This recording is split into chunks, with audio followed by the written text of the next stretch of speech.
Hello my student, chemistry class, some basic concepts in chemistry for JEE Main 2023-24 application with concept series AWCS। ये question number 4 दिया गया है, इसको पढ़िए, जो कि 2021 में 27 जुलाई को आया था शिफ्ट 2 में। और क्वेश्चंस देखिए कैसे सोचते हैं, फिर उसका हम बताएंगे क्या क्या करना है इसमें।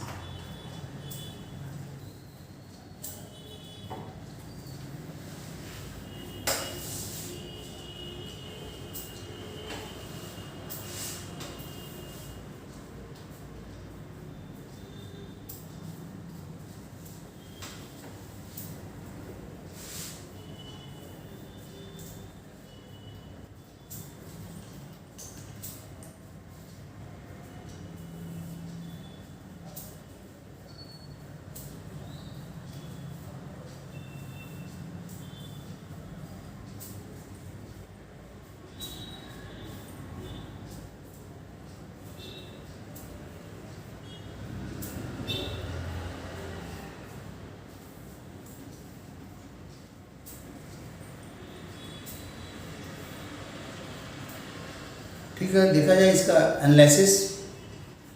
और एनालिसिस को हम स्टार्ट कर रहे हैं।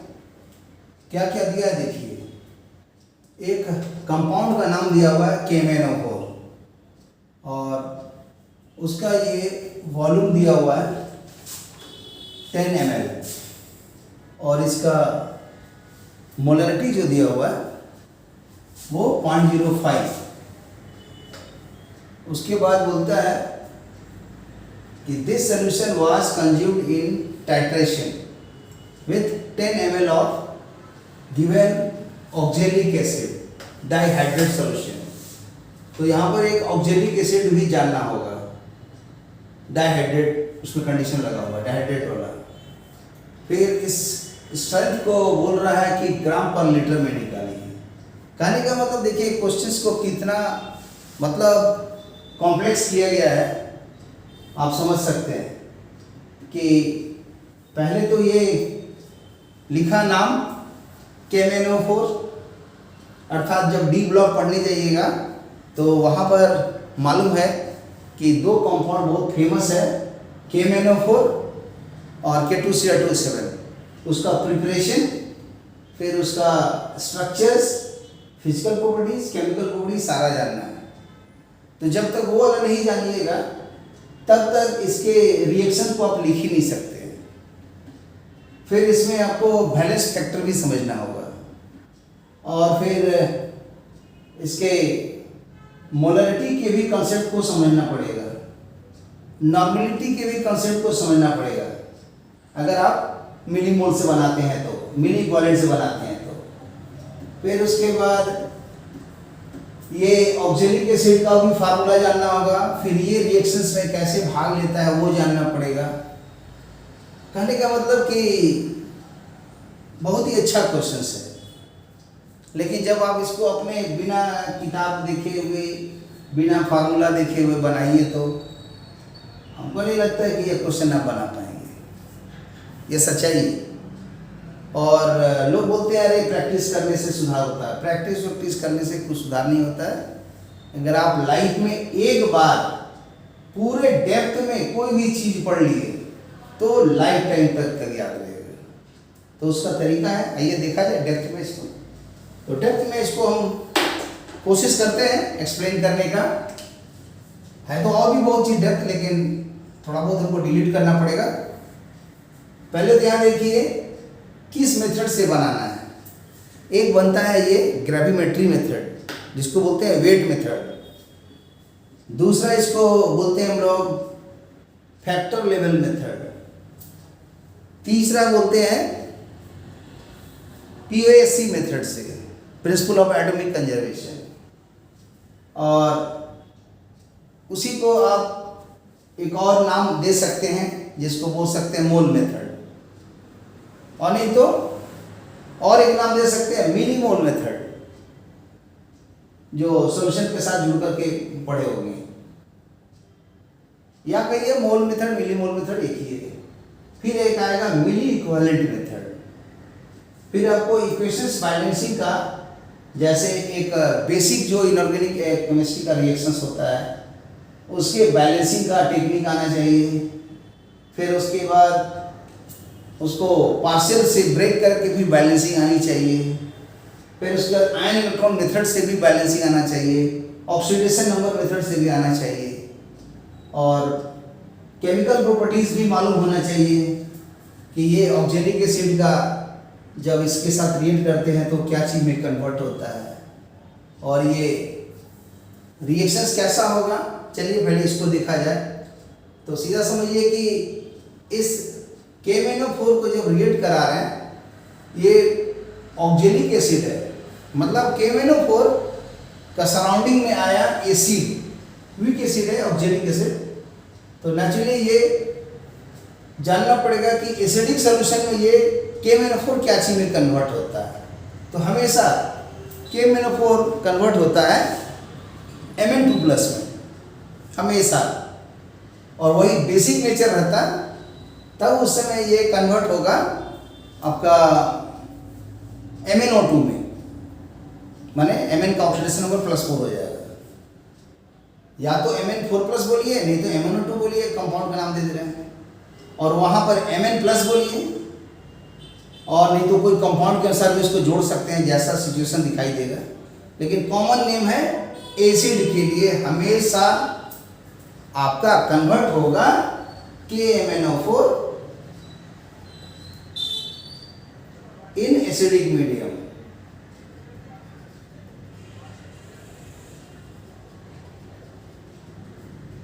Always converts into Mn2+। अगर इसको भी थोड़ा पार्शियल से ब्रेक कर दें, अगर हम K को यहाँ हटा दें तो यहाँ Mn- हो जाएगा। और जान ही रहे क्यों हुआ, क्योंकि KMnO4 है। तो जब इसको ब्रेक करेंगे तो कैसा होगा, यहाँ से अगर हम ब्रेक करके सोचें तो आ गया K+ MnO4-। तो इसीलिए ये बेसिक रेडिकल हम नहीं लिखे हैं, एसिड रेडिकल लिखे हैं MnO4, तो उस समय ये इसमें कन्वर्ट होता है, यही इसका कंसेप्ट है। तो देखा जाए इसमें क्या होगा पहले। तो MnO4 this converts into Mn2+। इसको बैलेंस कर दे रहे हैं हम आयन इलेक्ट्रॉन मेथड से।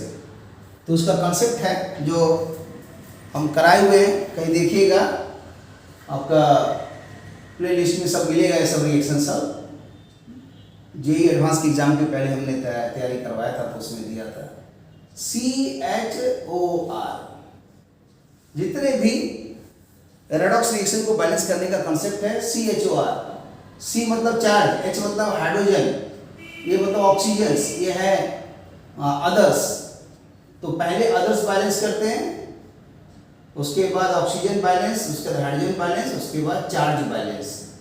तो जब ऑक्सीजन बैलेंस करते हैं तो उसका मतलब होता है वाटर को उसमें देना पड़ता है, और एसिडिक है तो H+, और बेसिक है तो OH-, और ये तो चार्ज है, चार्ज,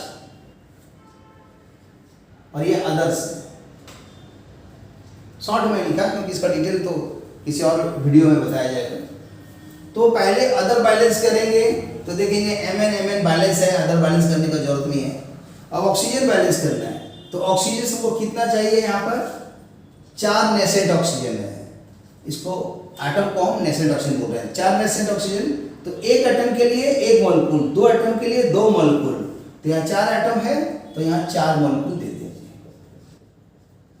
और इसके चक्कर में क्या हुआ, हम एक ही स्टेप में सब कर रहे हैं, मतलब पहला स्टेप में ओरिजिनली ऐसा था। क्यों? क्योंकि ऑक्जेलिक एसिड है, तो एसिड ये हमेशा इस कंसेप्ट से Mn2+ में कन्वर्ट होगा। यही तो याद नहीं रहता लोगों को, इसलिए तो आगे बढ़ नहीं पाता गाड़ी।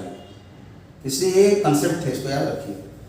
बेस के लिए ये MnO2 में कन्वर्ट होता है, वो भी लिख देते हैं तो भी काम आएगा। MnO4 जो है ये परमैग्नेट है, एक और हो जाता है मैग्नेट, एक परमैग्नेट।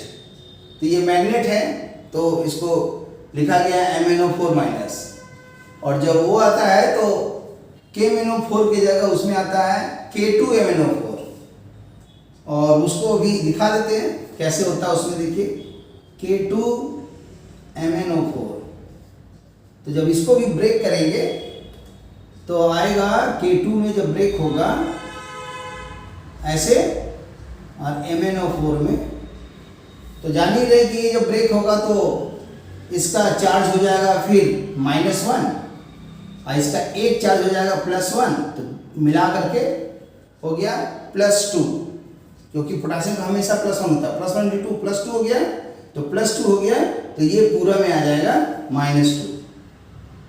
ऐसे सोचिए -2 K2MnO4 के लिए। और फिर जब इसका निकालेंगे, मतलब MnO4 के लिए 2- ऑक्सीडेशन नंबर Mn का, तो Mn को लिखिए x, Mn का लिखिए x, ऑक्सीजन का 4 टाइम्स करना पड़ेगा, और ये -2 है। सॉल्व करके देख लीजिए, x निकल रहा है 6, सॉल्व करके +6, तो ये +6 मैग्नीज का ऑक्सीडेशन नंबर है। और अगर यहाँ पर देखिएगा KMnO4 में, तो पूरे में अगर देखिएगा तो ये +1, ये है -2 × 4 -8, -8 +1 आ गया -7, तो Mn का +7। तो यहाँ पर Mn का ऑक्सीडेशन नंबर जो है, मतलब oxidation number of Mn, oxidation number of Mn that is +7, और यहाँ हो गया +6। देखिए अंतर है, ये कहलाता है मैग्नेट MnO4, और ये कहलाता है परमैग्नेट। और इसका भी आप किताब में थोड़ा डेप्थ में जाइएगा तो स्ट्रक्चर पढ़िए, फिर उसका कलर पढ़िए। तो अभी मैं उतना और डेप्थ में नहीं जा रहा हूँ, लेकिन वो सब भी आएगा। अभी जो जरूरत है वही बता रहे हैं। तो अब यहाँ पर जैसे ही आ गया, तो अब इसको वाटर एक स्टेप ये लिख दिया, अब इसी में मर्ज कर रहे हैं, तो इसी में मर्ज करेंगे तो ऑक्सीजन 4 आइटम है, तो 4s2 आ गया। फिर हाइड्रोजन 8 आ गया, एसिडिक है, तो एक के लिए 1 आता है, तो यहाँ पर तो 8 है, तो इसी साइड में 8H+ जोड़ देंगे। ठीक है, अब इसके चलते इधर काउंट करेंगे, तो इधर चार्ज हो गया -1 और +8, +7, इधर है +2, तो मैंने ओवरऑल सॉल्व करके +5 हो गया, क्योंकि इधर का +2 है और इधर +7 आ रहा है LHS में, तो दोनों को बैलेंस करेंगे तो क्या हो गया, +7 और +2, मतलब इधर +5 हो गया, तो +5 हो गया, मतलब 5 इलेक्ट्रॉन आप ऐड कर दीजिए। तो ये जो 5 इलेक्ट्रॉन निकला, यही कहलाएगा KMnO4 का वैलेंस फैक्टर। तो निकल गया कि valence factor of KMnO4 = 5। Balance factor हो गया, काम आएगा। तो एक हो गया आपसे रिएक्शंस का। अब ये ऑक्जेलिक एसिड का देखना है। तो ऑक्जेलिक एसिड क्या होता है, तो समझिए कि अगर आप याद किए होंगे कार्बोनिल ग्रुप, तो देखिए ये होता है कार्बोनिल ग्रुप। यही कार्बोनिल ग्रुप कन्वर्ट होता है एल्डिहाइड में, जिस समय एक साइड में अगर H लगा दिए, किसी पे लगा सकते हैं, लेफ्ट या राइट, तो ऐसा आ गया एल्डिहाइड। और इसी में अगर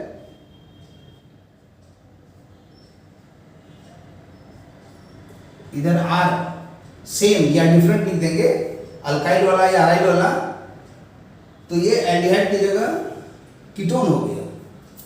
फिर इसी में एक और ले सकते हैं,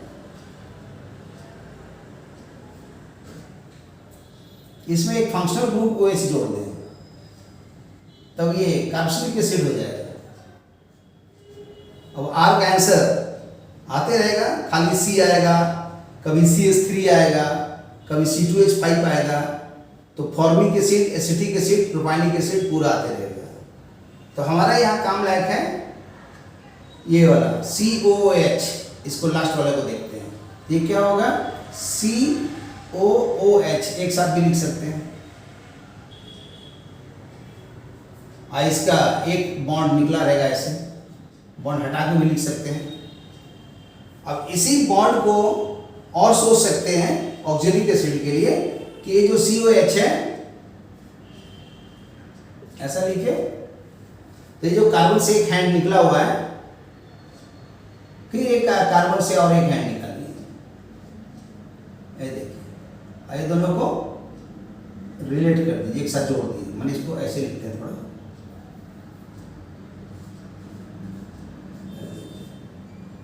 ऐसा। इसका जो बॉन्ड था, इसका जो बॉन्ड था सिंगल बॉन्ड जो निकला होता COH का, तो वो आ गया इसके साथ जुड़ गया, यही कहलाता है ऑक्सिलिक एसिड।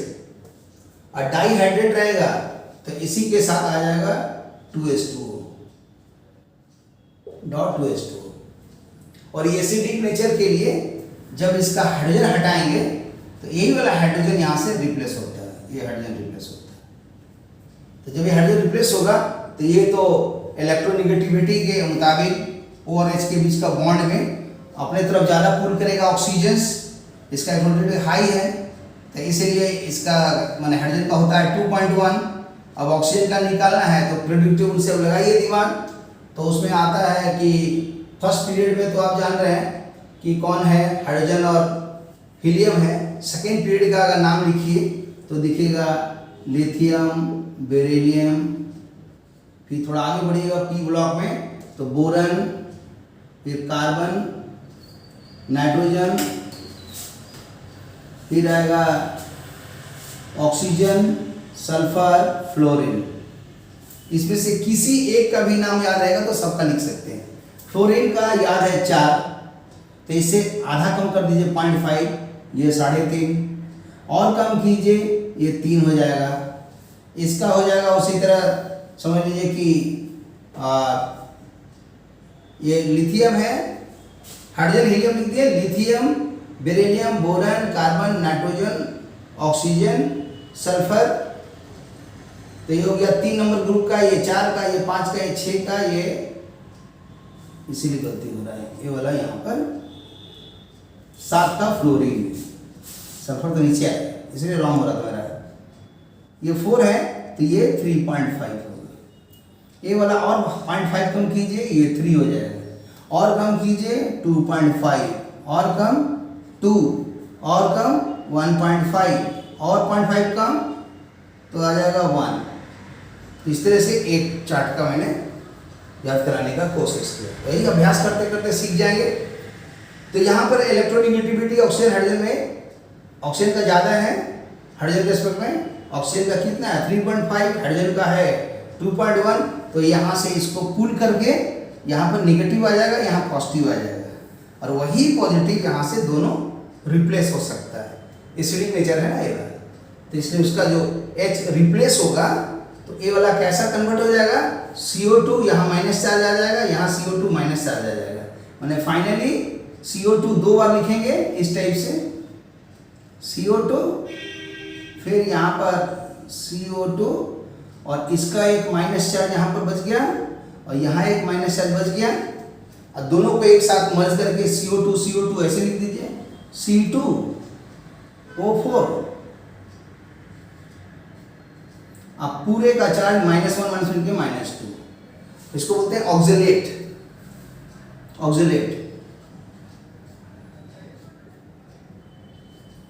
तो ये जो ऑक्सलेट है ये भी एक तरह से मतलब एसिड रेडिकल है, ऑर्गेनिक केमिस्ट्री में है ना, तो इसको लिखेंगे C2O4 2- क्या चीज में कन्वर्ट होगा, हमेशा CO2 में। बैलेंस कर दीजिए, अदर्स 2 से मल्टीप्लाइड होगा, चार्ज यहाँ 2 है तो नेचुरली इसको बैलेंस करने के लिए 2 इलेक्ट्रॉन यहाँ तोड़ना होगा। तो इसका भी समझ लीजिए, जो भी नाम अगर इसको हम कंप्लीट करें तो इसके आगे में हम लोग को ऐड करना पड़ेगा 2H, मतलब इस टाइप का 2H जब ऐड कर देंगे इसमें, कैसे 2H ऐड करेंगे, एक तो इसमें H करेंगे, इसमें H करेंगे, तो ये आ जाएगा तो अगर हम इसको लिखें COH वाला पूरा कंप्लीट इस टाइप का, तो ये शो करता है कि इसके एक मॉलिक्यूल से ये वाला भी एक ही इसके एक मॉलिक्यूल से एक ही ये रेडिकल्स मिलेगा। देख लीजिए पूरा मिला के मॉलिक्यूल कितना है, एक ही मॉलिक्यूल है, और एक मॉलिक्यूल से यहाँ एक बना 1:1 रेशियो है। यहाँ भी KMnO4 में क्या है, अगर आगे में देखेंगे K है तो KMnO4 का एक मॉलिक्यूल ले रहे हैं तो उसमें MnO4 भी एक ही रहेगा 1:1। ये जरूरी है देखना, तभी उसका ये निकाला जाता है। अगर यहाँ पर मान लीजिए कहीं पर आया ऐसा कि डबल आ गया, 2 आ गया, 2 में 5 आ रहा है, तो उस समय मोलिकुलर वेट को 2 की जगह 1 करना पड़ेगा। 2 से डिवाइड करेंगे तो 5/2 आंसर हो जाएगा बैलेंस फैक्टर। ठीक है, ये हमेशा एक मॉलिक्यूल में होना जरूरी है, ये ध्यान दीजिएगा। तो इस तरह से इसका भी हमने बैलेंस फैक्टर निकाल दिया कि balance factor of COH oxalic acid dot 2H2O का आंसर आया, balance factor is equal to 2। और देख सकते हैं कार्बन का इसमें ऑक्सीडेशन नंबर वेरी करता है, जानते ही है, -4 से +4। तो यहाँ पर क्या है, तो यहाँ पर है +4, इसका निकाल के देखिए तो ये है X, तो 2 × X, 2X आया। और ऑक्सीजन का होता है -2 जनरली, लेकिन ये भी किसी जानते हैं कैसा होता है, ऑक्साइड की जगह सब ऑक्साइड, सुपर ऑक्साइड, तो उस समय फिर वो बदल जाएगा, या पेरो ऑक्साइड, तो उसके बारे में भी डिटेल में पढ़ी गई है।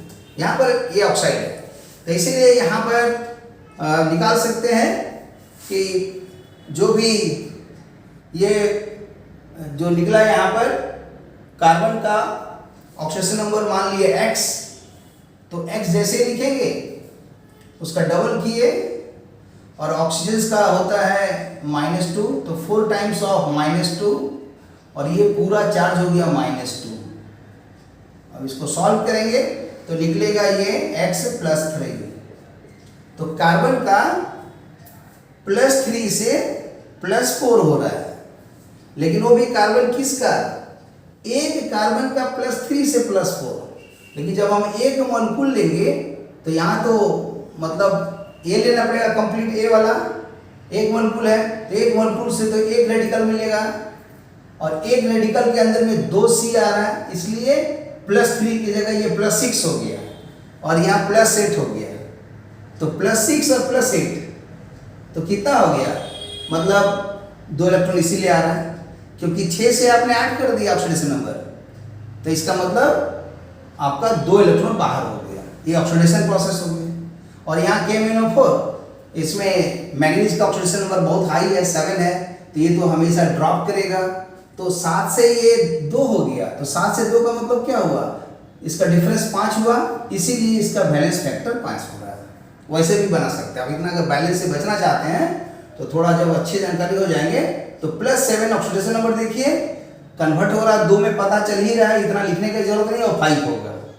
फिर यहाँ +3 है, ये +4 में कन्वर्ट हो रहा है एक के लिए, लेकिन हमको मॉलिक्यूल में देखना होगा, तो एक मॉलिक्यूल में एक रेडिकल में 2 कार्बन है, इसलिए 3 और 4 मार्क देख करके 6 और 8 देखेंगे तब 2 दिख रहा है, तो आपको बिना इतना लिखे भी हो सकता है। अब आगे और देखिए क्या है कि यहाँ पर मोलरिटी दिया है, हमको नॉर्मलिटी निकालना है। हम क्यों इसको मिली इक्विवेलेंट से बना रहे हैं, मिली इक्विवेलेंट से इसलिए बना रहे हैं कि मिली इक्विवेलेंट के समय में आपको इक्वेशन को बैलेंस करने की जरूरत ही नहीं है।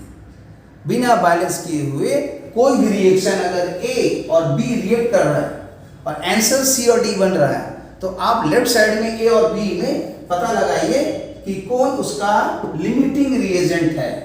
इसको यहाँ लिख देते हैं, देखिए A B मिला और C और D फॉर्म करना मान लीजिए, तो दोनों में कोई ना कोई तो लिमिटिंग होगा।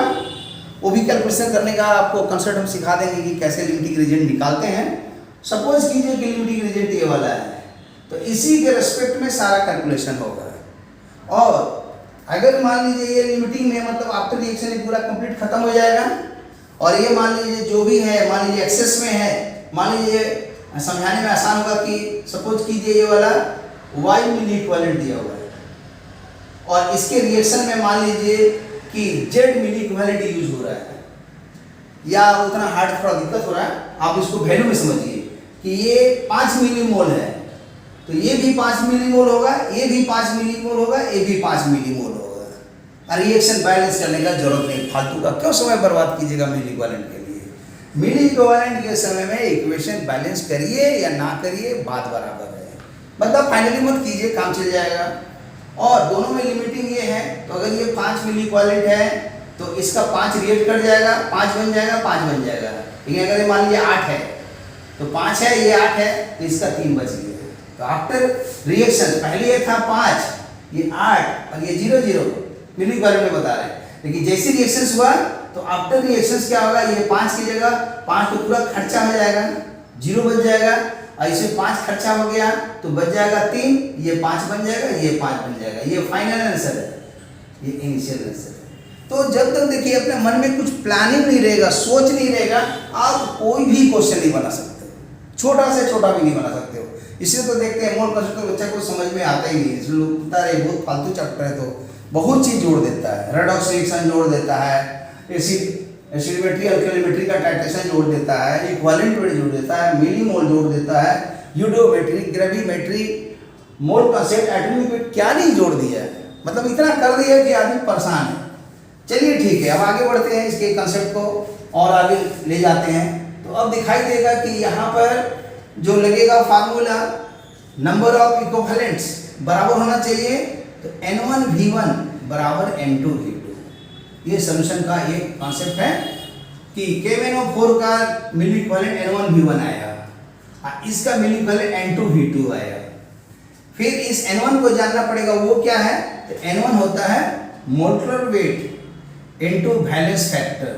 तो मान लीजिए इसका वैलेंस फैक्टर को हम लिख देते हैं X1, तो वैलेंस फैक्टर X1 N2V1 होगा।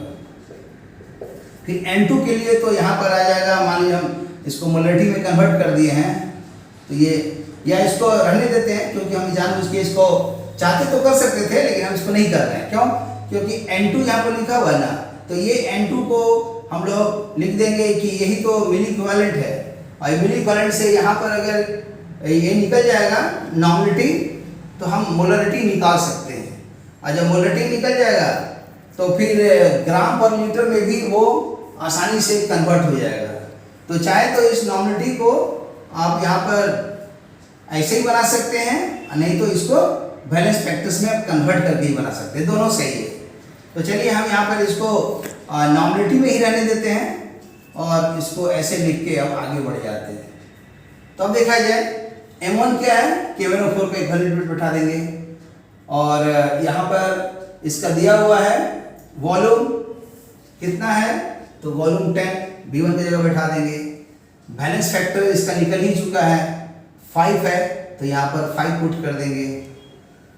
फिर इसका ये जो M है ये शो कर रहा है इसका मोलरिटी, तो मोलरिटी ये वाला दिया हुआ है, तो M1 मालूम है, वैलेंस फैक्टर अभी 5 निकाले हैं, ये मालूम है, ये तीनों पता हो गया। अब यहाँ पर N2V2 नहीं दिया हुआ है, तो N2V2 क्या होगा, वो स्टेप को हम आगे दिखा देते हैं। तो इसके बाद का स्टेप हो जाएगा, अभी अलजेब्रा टाइप का लिख रहा है, फिर लास्ट में इसका वैल्यू उठा देंगे। ये वाला आ जाएगा आपका W in 2000 divided by equivalent weight. तो वो कैसे, तो इसको ऐसे समझिए कि ये 2 है तो W2 और ये E2 कैसे आया। तो इस कंसेप्ट को भी थोड़ा मतलब चूंकि एक ही में 1000 टोप लग रहा है, तो उसका फार्मूला याद रखिए, नॉमिनिटी के लिए होता है, नॉमिनिटी के लिए EVN बराबर W इंटू 1000, अब मोलरिटी का होता है molecular weight into volume into molarity W into 1000। ये कॉन्सेप्ट है। तो मैथमेटिक्स से सोचिए, ये दोनों बराबर हैं, ये दोनों बराबर होगा, तो दिस इंप्लाइज दैट EVN यहां लिख देते हैं, आ जाएगा कि EVN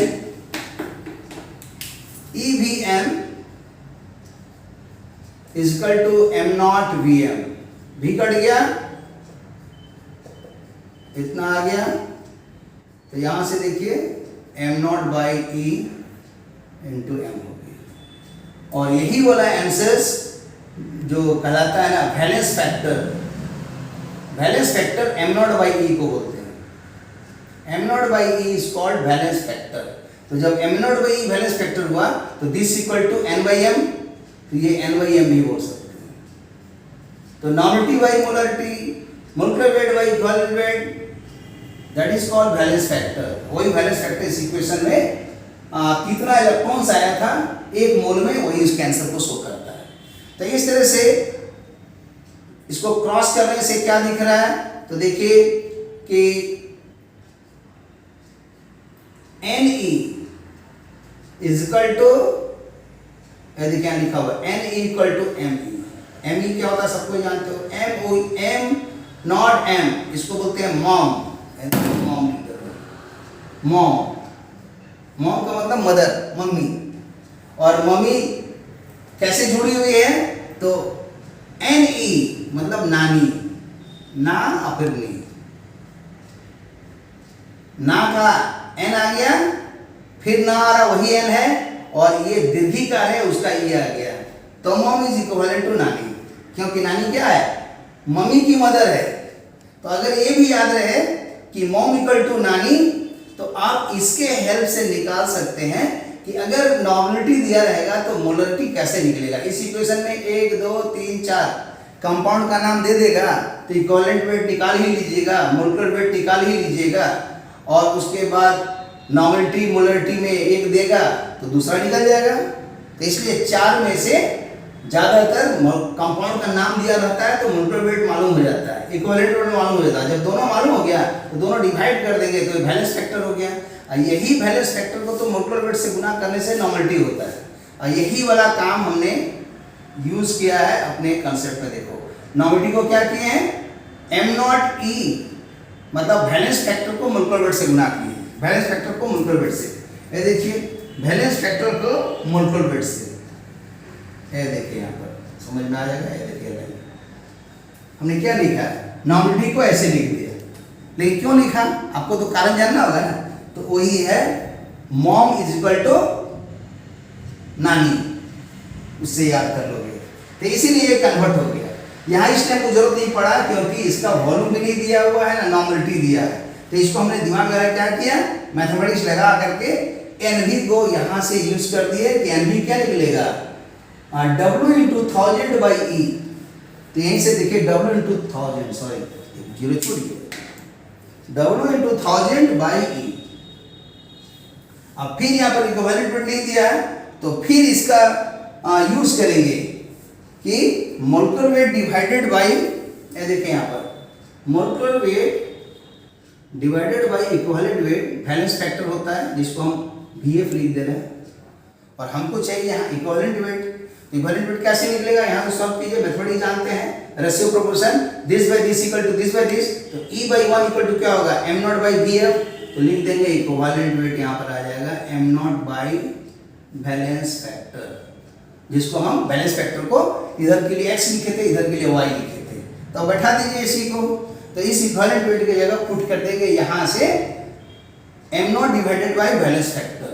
तो देखिए क्या आ जाएगा, W2 1000 इक्विवेलेंट वेट हो गया molecular weight divided by valence factor. तो मोलेकुलर वेट को लिख देते हैं m2, अब वैलेंस फैक्टर को यहाँ पर x1 लिखे थे तो यहाँ पर समझ लीजिए सेकेंड वाला है तो x2 लिख देते हैं इसको, x2 ही मेरा वैलेंस फैक्टर है। तो अब देख सकते हैं कि इसका जो W है वो निकल जाएगा, क्योंकि हमको सारा चीज पता है। M1 ये देखिए पता है 0.05, x1 वैलेंस फैक्टर 5 है, वॉल्यूम कितना है 10 है, सब इधर का पता चल गया। वैल्यू में बैठा ही नहीं, अलजेब्रा जैसा बना रहे हैं। फिर इसके बाद इधर में आया W2, तो W2 इसका नहीं दिया है, निकल जाएगा, 1000 होगा। M2 क्या होगा, इस ऑक्सिलिक एसिड का लिखा हुआ है डाइहाइड्रेट, तो डॉट 2H2O करके उसका मोलेकुलर वेट निकाल लेंगे, वो निकल जाएगा।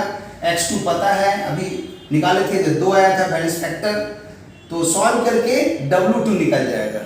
और जब W2 निकल जाएगा तो W2 क्या चीज में शो करेगा, वो शो करेगा कि वो 10 ml जो लिए हुए थे ये ऑक्जेलिक एसिड, उसके लिए है ये वेट, है ना।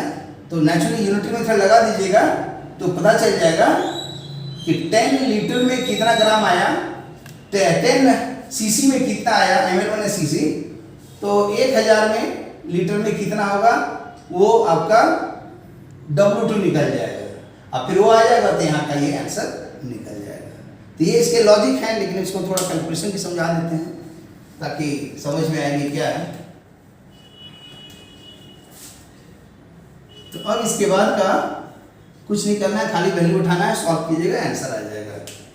तो यहाँ पर हम लिखते चले जा रहे हैं।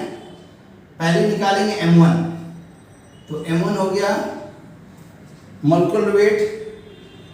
तो यहाँ पर अगर हम मोलेकुलर वेट नहीं भी निकालना चाहें तो देखिए यहाँ N1 V1 वाला दिया हुआ था ना, तो N1 के लिए तो आ गया ना, दिस इनटू दिस। M1 कितना लिखे, तो M1 है हमारे पास 10 ml। X1 कितना है 5 मिलीकोलेंट बैलेंस फैक्टर। V1 कितना है, तो वो दिया हुआ था 10, नहीं ये तो M1 रॉन्ग हो गया। M1 तो है मोलरिटी 0.05, मोलरिटी है 0.05, बैलेंस फैक्टर है 5 और ये है वॉल्यूम 10 ml। ये 10 ml या 10 cc जो भी बोलिए, और ये आ गया इसका बैलेंस फैक्टर, और ये हो गया इतना मोलरिटी दिया हुआ, सब दिया हुआ है। और इधर का देखेंगे तो W2 नहीं मालूम, M2 निकालना पड़ेगा। कैसे निकलेगा M2 देख लीजिए। तो M2 हो गया ऑक्जेलिक एसिड COOH 2H2। इसका मोलेकुलर वेट निकालेंगे M2 का। कार्बन तो आ रहा है 2 बार, तो 12 हो गया इंटू 2, कार्बन का 12 होता है, और ऑक्सीजन 4 बार आया, 4 टाइम्स ऑफ ऑक्सीजन 16, और हाइड्रोजन आया 2 इंटू 1। अब प्लस में H2 18 आएगा, 2 गुने 18। इसको देखेंगे 24 आ रहा है, ये 64 आ रहा है, ये 2 आ रहा है, जोड़ देंगे 4 4 8 2 10, 90 आ रहा है। तो 90 प्लस 36 126, तो मोलेकुलर वेट निकल गया। X2 पता है 2 है, और अब वैल्यू उसमें बैठा देते हैं तो क्या हो जाएगा, वैल्यू बैठाइए इस इक्वेशन में। M1 X1 V1 बराबर W2 into 1000 divided by M2 divided by X2। तो M1 कितना है, तो M1 है 0.05, बैलेंस फैक्टर 5, वॉल्यूम 10 बराबर W2 नहीं मालूम इंटू 1000, M2 126 बाई 2, तो ये हो जाएगा 63, क्रॉस कर देते हैं तो एक कितना हो जाएगा, 5 × 5 = 25, तो आ गया मतलब 0.25 इंटू 10, क्रॉस किए 126 कहा था, 63 बाई 1000, यही निकला हमारा W2। कितना आएगा देख लीजिए, तो इसको मल्टीप्लाई कर देते हैं 25 और 63, और आ जाएगा ये 0.25 इंटू 63, ये कट जाएगा तो 10 और 1000, तो नीचे आ जाएगा 1/100, तो 10 का पावर -2। अब इसको 63 और इसको मल्टीप्लाई करें 63.25, तो यहाँ पर कर देते हैं 63 इंटू 25, 5 × 3 = 15, 1 बच गया, 6 × 30 = 31, 126 आया 1575, तो वो पुट कर देंगे यहाँ पर, तो आ जाएगा कि इस लाइन को हटाते हैं, यहीं को लिख देते हैं, इक्वल टू में आ गया 1575, डेसिमल हो जाएगा 2 डिजिट के बाद यहाँ पर, और इनटू में 10⁻²। तो ये निकल गया हमारा आंसर्स W2। अब हमको चाहिए ग्राम पर लीटर में, तो अब देखिए जो भी वेट निकला है ये आंसर आया इतना ग्राम में, तो ये ग्राम कितना में है, तो ये ग्राम है 10 ml में। तो लिखिए कि for 10 ml of oxalic acid dihydrate, oxalic acid dihydrate मैंने सीधा लिख देते हैं एसिड, समझ लीजिएगा, इसका वेट आ रहा है 1.15